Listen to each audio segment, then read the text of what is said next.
Hi again, everyone. I'm Ollie Matthews. This is the Narcissistic Resistance, and this resistance video is sponsored by contribution from Sue, and here's her story. Hi, Ollie. I just made a contribution through PayPal. Thank you for making your videos. I have really appreciated them, and your honest and direct delivery style has helped me in a very dark time of my life, recovering from narcissistic abuse in an intimate relationship. Here's my story. I don't know what I want. I guess just to hear your thoughts on it, to know what I am feeling. I'm not alone. I won't use real names, so I'll refer to my same-sex ex as Jean, and I'll go by the name Sue. I met Jean at a time in my life when I was particularly low. I had just lost a job and was struggling with situational depression, which I now understand makes me prime narc bait. She love bombed me for the first few months, but I would say that the narc trait started showing up almost immediately. For example, the first weekend we spent together, she criticized my choice of music because I was at the time really into this song about how you don't appreciate someone until they're gone. She had what I would call an irrational dislike for this song that really didn't make sense to me. Down the road, she got visibly upset, tight jaw, left the room when I would play other similar songs, like songs, basically any songs about betrayal or not being the only one to the person singing. Basically songs about betrayal. I later come to find out this is because she saw me liking these songs as a huge slight to her criticism to her, but I'll get to that. They annoyed her greatly to the point where she would get angry at me for playing them. I was very confused by this behavior because I never seen anyone get actually angry about someone else's choice of music. She would also get angry at me for going on Facebook instead of paying attention to her. The devaluation started very early on. If I'd only known about narcissism, she was incredibly obvious. I would say, though, if you keep playing songs about betrayal over and over again, I would wonder if you're trying to send me a message. You know? That is something women do. They do send subliminal messages. Well, not even subliminal, pretty passive-aggressive messages like that. So, at the beginning of the relationship, she was still talking to her supply that she replaced with me, Linda. At first, she led me to believe that she and Linda had this amicable split, and it was, of course, all Linda's fault, and Jean was just innocent in everything. Linda would be texting her saying she had never had such a roller coaster of a relationship and would be crying and upset. Jean played this off as Linda just being imbalanced and messed up and said she wasn't upset about Jean. She wasn't upset about Jean about her job. She went to her house one evening after she and I were already involved. She let me think she was just being altruistic and helping Linda, and how Linda's issues were really about her job and not Jean. And now I realize this was all a lie now that I see how she did the same exact thing to me that she did to Linda. But I digress. She talked arrogantly about Linda, how Linda just needed to have a better attitude, and the way she talked about Linda, who was clearly suffering emotionally at the discard, was so completely cold and removed that I felt there was nothing between them, and I believed that Linda's issues were about her job. I now realized that Jean never cared about Linda, just as Jean never cared about me. I realize now, looking back, that this was the period where she was already moved on to new supply, me, and was in the process of discarding Linda because she found me. Linda never figured out narcs and moved on to someone new, and now is civil to Jean in public because Linda believed Jean's manipulation, that everything was her own fault and that Jean was innocent in the cold discard. At the beginning of our relationship, Jean would also have a very long Skype conversation with another woman that made her visibly angry and upset when she called her one night, and she spent 2 hours on the phone with this person while at my house. She's shit testing you. She was seeing what you're going to put up with. Women do this to men all the time. And when two women get together, they do it to each other.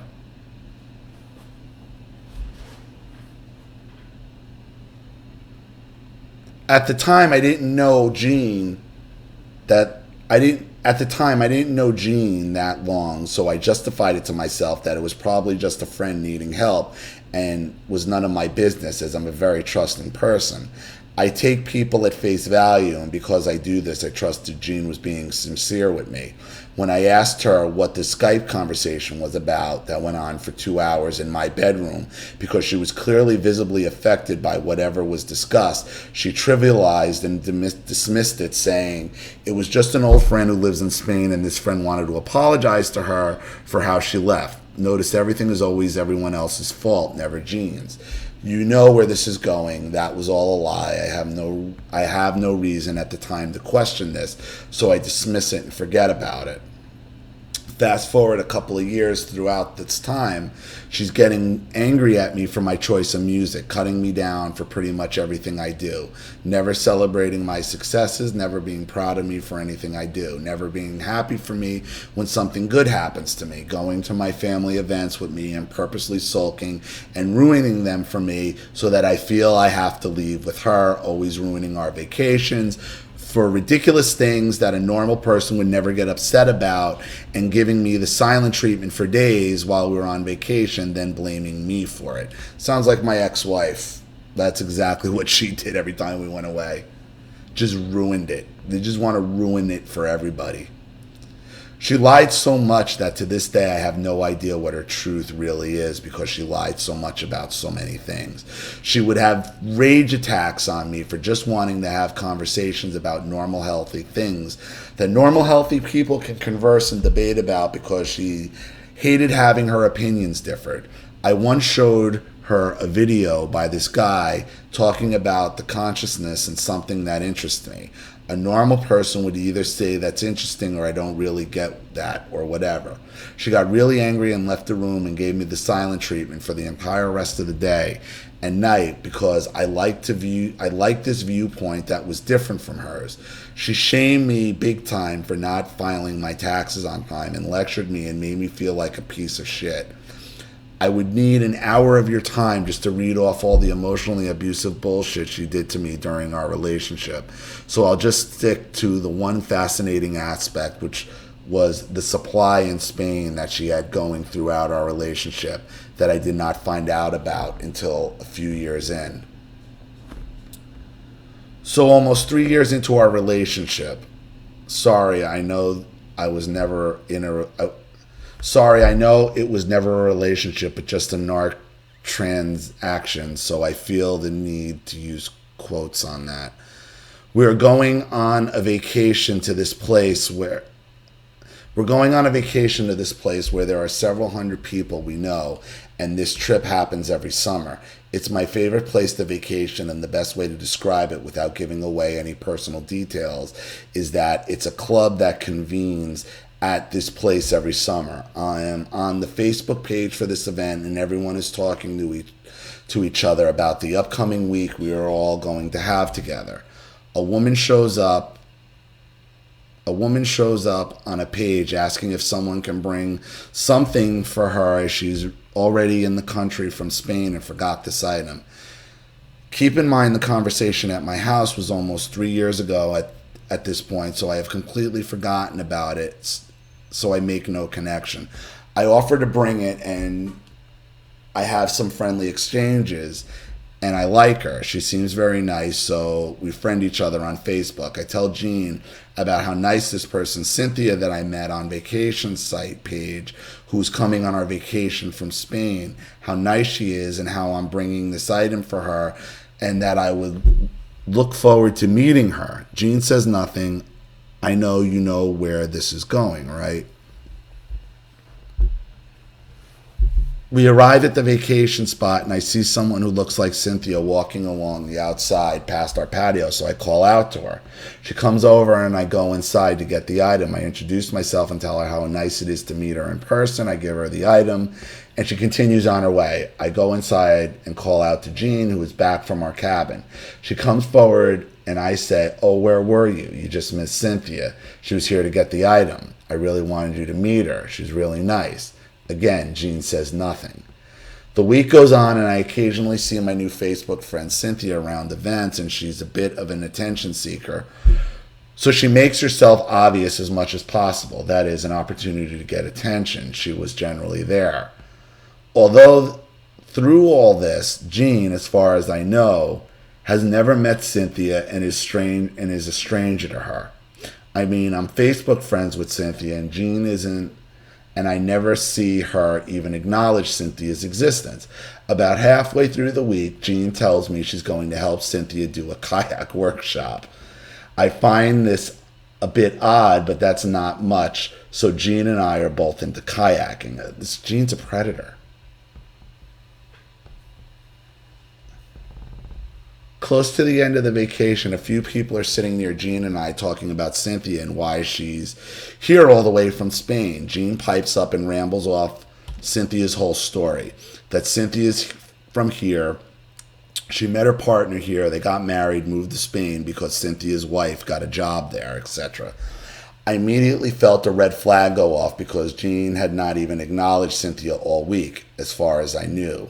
Keep that in mind. So when she knew everything about her, my spidey sense went off, and I felt this sick feeling, like I imagined someone would feel they suddenly find their husband is leading a double life. When she mentioned Cynthia's story and said Spain, suddenly I made the connection to my memory. This was the person she had the hours-long conversation that angered her back at the start of our relationship. I realized in my head this must have been that person. My brain was spinning. I couldn't understand why she wouldn't have told me she was this person, why she was pretending to be that person, why she was pretending to me that she never met her, and that why she was hiding from me. I felt confused and started to second guess myself because, remember, I trust Jean. I think Jean loves me and has my best interests at heart, and there must be a logical explanation. Being the naive codependent that I am, I told myself maybe they were just friends and something weird happened, and now it's cleared up those few years ago when they were having this conversation on Skype that Jean seemed to feel entitled to do at my house. When we get home from the vacation, my spidey senses are now screaming at me. I just have this knowing that I can't explain, that there's something there she's hiding from me. Like, I mean, you are really lying to yourself here a lot here, Sue. I mean, and you're going on and on and on and on and on, overusing a lot of words and sentences. You know, there's no way you didn't know this was going on. I mean, like, really, is why is it you allowed yourself to be lied to like this? I now realize my intuition is good, but I spent my life ignoring it. But I digress. I ask Jean if there's something between her and Cynthia I should know about. She makes it all about her and how she is glad to get this off her chest, tells me that they kissed once, and woo, I'm glad that's off my chest, and leaves the room without even apologizing for all the lies and hiding it from me. Like she had zero care for how disrespectful and hurtful it was to lie to me so coldly about not knowing Cynthia while she watched me befriend her. When I pressed for more understanding, she got very angry and told me, "Fuck you," and walked out. I was feeling completely confused and, like a good little codependent, started questioning maybe if I was overreacting. I have a very good gut instinct that I often ignore. Long story short, my gut told me there was more to this story, so the next day I asked her point blank, look me in the eye and tell me you didn't sleep with her. Jean pauses for a few seconds when she concocts her next lie. She tells me that yes, she did, but it only happened once, but she was still with her former long-term partner when it happened because she cheated, she didn't want to tell me. Still no apology, still no remorse, and making it all about her and still lying, and I knew it. It was like she felt entitled to this story and that I should somehow feel sorry for her plight in life. I asked if there's anything else I need to know. She assures me over and over and over. There's nothing else. This is my only secret in life. Why didn't you just ask Cynthia? Why didn't you just ask Cynthia? Why are you stretching this out? Like, I think you're stretching it out for the drama.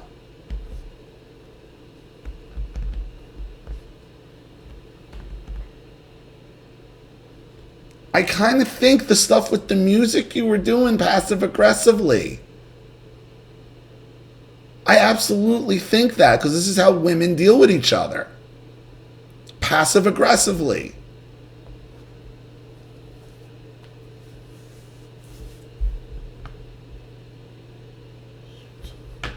A few days later, Cynthia sends her package in the mail with a book in it. With a book in it that they discussed on vacation, and she asked Gene to read the book. For real. So now I know there were more discussions and communications with Cynthia that I didn't know about. So once again, why aren't you asking Cynthia if she's your favorite? Like, why aren't you asking Cynthia? Would end all the drama if you just would ask Cynthia. Why are you drawing out the drama? So once again, there are more lies and more things you didn't tell me after swearing there was no more to tell. The book was mailed from Cynthia's mother's address, and Gene tries to say the book was sent by Cynthia's mother, not Cynthia, so I shouldn't be upset by it. Yes, let's not even dignify her arrogance with talking about that bullshit, because it was just insulting to my intelligence. I say, why would Cynthia's mother mail you her book? Why aren't you calling Cynthia? Again, why aren't you just calling Cynthia? You're her Facebook friend.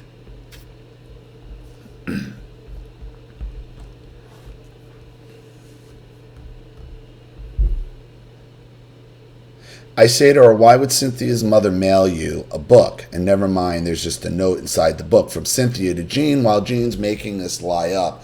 Looking back, it's almost laughable how pathetic Gene was about this. Gene says, because I met her mother. I say with disbelief that there are yet more lies. How did you meet her mother? She says, I was at her house. I said, why would you be at her mother's house if you only slept with her once? Crickets.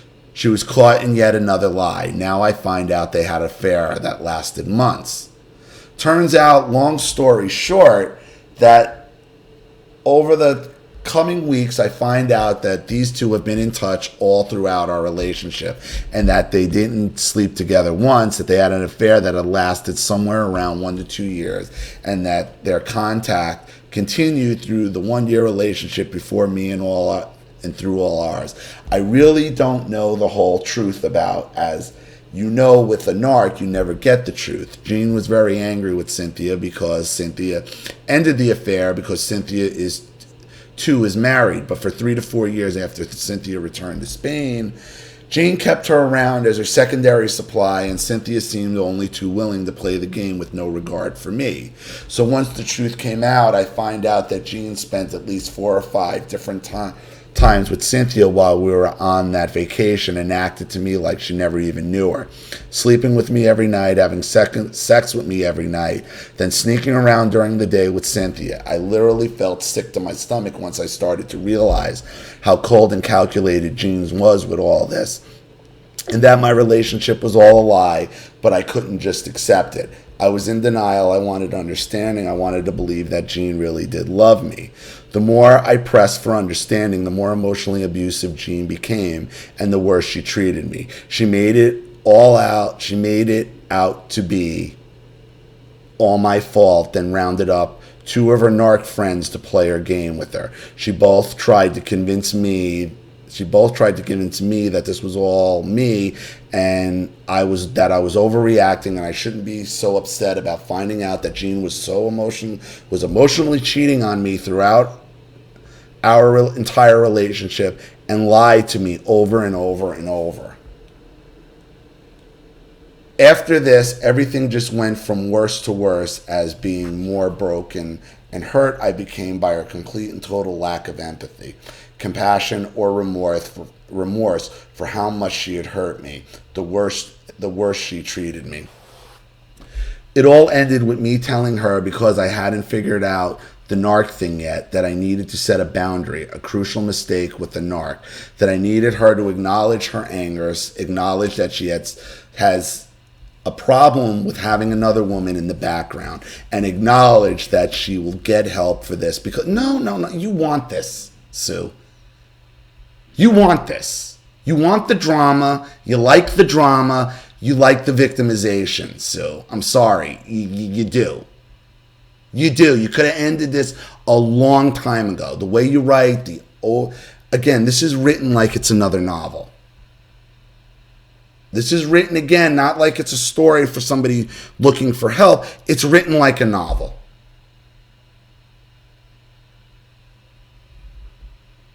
I understand you were cheated on, but I think in a way you wanted it for the victimization. Because you could have found out the truth immediately. Like, the flags were all there and you knew the flag. You said yourself, your gut's always there, but you ignore it. Why? The drama. Why do you want the drama? Why do you want to be abused like this, Sue? Why do you want to be abused like this?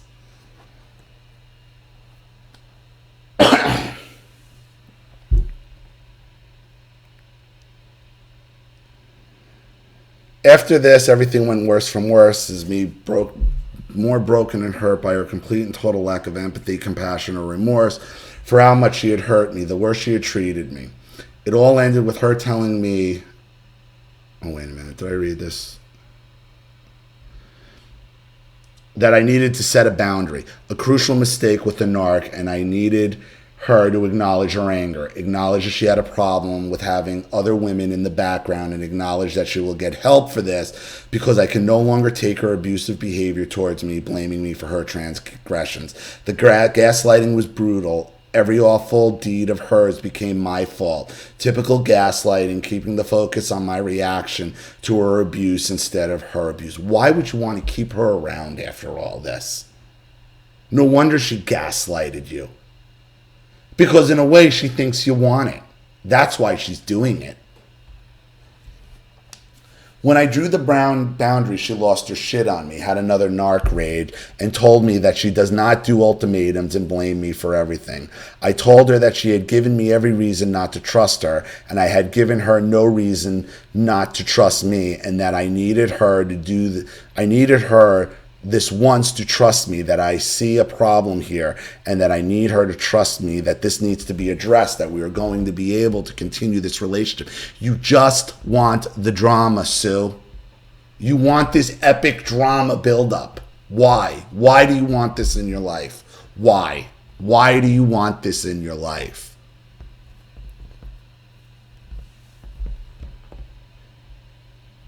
She got very high and mighty and arrogant toward me and denied everything she did, made it out like Cynthia was all in her past, fucking delusional. And the whole problem was that I couldn't just let it go. She immediately turned cold and started working on new supply. She even dangled that new supply in front of me on her phone as I was having an emotional breakdown over what just happened. This person I thought loved me was basically blaming me for everything horrible that she did to me and making it out like it was all my fault because I couldn't accept her for who she is. One of her friends, who is a life coach, Gina, offered to talk to me. I mistakenly thought she was trying to help me and got me to tell her everything. I shared Jean's abuses with her, all of it. I was sobbing as I shared my struggle with her, thinking I'm so fucked up and broken at this point, I just need someone to say it's going to be okay.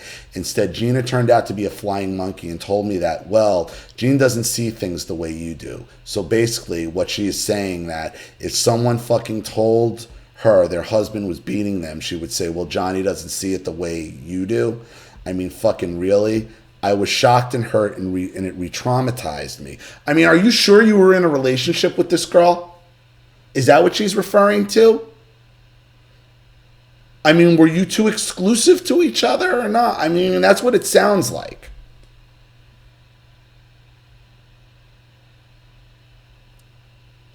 I was shocked and hurt, and it re-traumatized me. Then another flying monkey, mutual friend of ours, told me that I should be okay with Jean being friends with Cynthia. Yes, I should be okay with my narc carrying on her supply relationship with her secondary supply. That I should be okay with it. I don't know what's wrong with these people, but this is a fucked up view of relationships that I'm not okay with.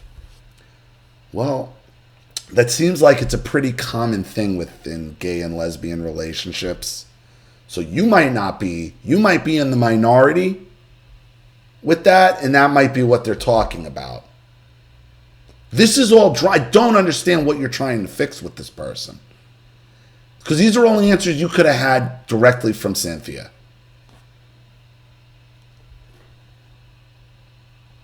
I left after she turned down my begging to get help and told me that if I see her as abusive, then I have a problem. I should go find someone else. So I left. I blocked her everywhere, and she sent me about one email a week for 3 months. Each one would be one line and never addressing the abuse or apologizing, just acting like she didn't do anything wrong. And this is all just me being mentally unstable. So it would just be one line like, hey, just thought you might be interested in this event, and sending me a link to an event, pretending none of it happened, and it's all me. She also contacted one of my friends, sent a manipulative letter to my mother, and even had 2 of her friends contact me once she realized I wasn't going to take the bait. I had to draw boundaries with those 2 people and tell them not to contact me again on her behalf. Once she found new supply, she stopped contacting me. I have never had such psychopathic, selfish, abusive person in my life. And what I struggle with now is I've been out for 6 months and I can't seem to get my feet back under me. This has really messed with my head, and I feel so isolated because all our mutual friends believe her victim story. They all see her as innocent and have no idea what really happened between us. And even Gina knows what happened and trivializes and dismisses it. Gina, I have since realized, is a narc as well. Listen, in that lifestyle, this is the way it is. They all have girlfriends. Look, this is the narcissistic real L word. If you ever saw the insanity that goes on that show, this is like right out of the real L word. That was on Showtime, showing This is crazy. This is what it is.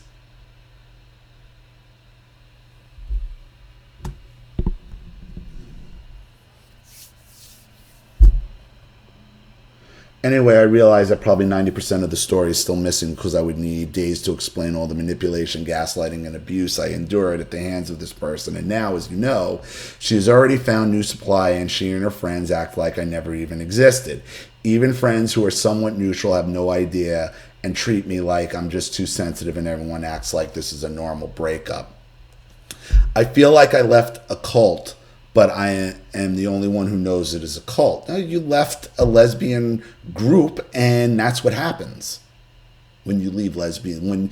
When you leave the real L word, you're the outcast. When you leave the narcissistic real L word, you're the outcast, because it's all about drama with these girls. I don't understand how everyone in this world is so brainwashed by narcs. I used to be brainwashed, and I now know if someone came to me with this story before it happened to me, I would probably not understand it either. But I would also feel so alone now that I have seen the light, because it seems no one else around me sees it, and it's very lonely and isolating. Narcs are insidious and so destructive. 6 months later, I still feel angry, hurt, and so messed up, even though I am in weekly therapy. My therapist tells me it can take years to recover from narcissistic abuse, and that I need to be patient with myself. That 6 month out is still fresh, and that's how I feel. I still feel like the wound is open. Some days it starts to scab over, then I go somewhere and I see her with new supply and people who used to be our friends, but are now her and her new supply friends, acting like I never existed. It's like I died and everyone went on living like I'm dead. And that's how I feel a lot lately, dead. I can't find myself again. It's like all these people have no heart, no conscience, no care for how they hurt others. Anyway, thank you for the time to read this, and I look forward to hearing your thoughts. You have great insight. Sue. Well, Sue, you left the real life narcissistic L word. And there's different rules. There's different rules in that society. Rules you didn't want to follow. But my concern for you is you could have stopped this at any time you wanted. You could have stopped this anytime you wanted. You could have found out the truth. The flags were there. You said yourself you have the best intuition. You just don't listen to it. Why? Because you wanted the drama for the victimization? Because you thought the drama would give you power over the relationship that you wanted? Would finally tame this wild lesbian? No, you weren't going to tame her. Ever. Ever, ever, ever, ever, you weren't going to tame her. And I think that's what you were out to do. I absolutely think you were trying to send her a message through your music. You're not going to convince me otherwise. That's just something women do. Something women do. You're not going to convince me otherwise. You got to accept your portion of this drama yourself. Okay? And as to why. What is it in your past that led you to accept all this abuse? That's the question you have to ask yourself. So I hope that helps. I really do. Thank you for your contribution and story. Thank you to everybody watching. Please leave any opinions or advice in the comments section below. And again, if you want your story read on the channel, you have a topic you'd like me to cover, a narcissist you'd like to expose, you'd like to set up Skype, a phone call, have a private video made, or a Facebook live chat, or you'd like to sponsor a video like this for someone who needs help and can't afford it, or you would just like to support the channel in general with a contribution, because this channel is generally supported 100% by contributions from all of you. So if you like what you see here and you want to see more of it, you know what to do with the PayPal and email link in the description box. Also, like and share this video wherever you can. Subscribe to my channel if you haven't, and be sure to click the subscription bell to be notified of all my video uploads. I'm Ollie Matthews. This has been the Narcissistic Resistance.